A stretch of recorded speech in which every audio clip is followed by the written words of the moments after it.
দিনে বন্ধ community clinic, নেই কোনো চিকিৎসক ও সহযোগী।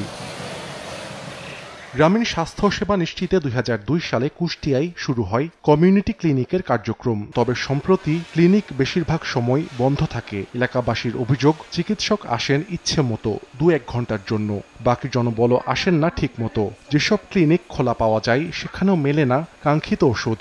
এতে কোনো রোগ হলেই বাসিন্দাদের ছুটতে হয় উপজেলা পর্যায়ের হাসপাতাল ক্লিনিকে। উনি ২.৫ ঘন্টা সেই সিনেমা রিলটা শেষ করি, উনি আজান পরে আর এখান থেকে দৌড় দেয়। শিবাইসিকে মনে করেন ৮০% লোক এই জায়গায় বঞ্চিত আছে। সময় মতো খোলা হয় না, দেখা যাচ্ছে যে ১০টার সময় ২টির সময় খুললি, ২টিরটা হচ্ছে ১২টা, এইভাবে বন্ধ থাকার কারণে দেখা যাচ্ছে হয় না। তখন আবার শহরে পার করে নিয়ে যাওয়া লাগে, মানে থাকার না থাকার মতো সমান। ওষুধের সাপ্লাই নেই, কিন্তু রোগী আসলে আমরা স্বাস্থ্য শিক্ষাটা দিচ্ছি।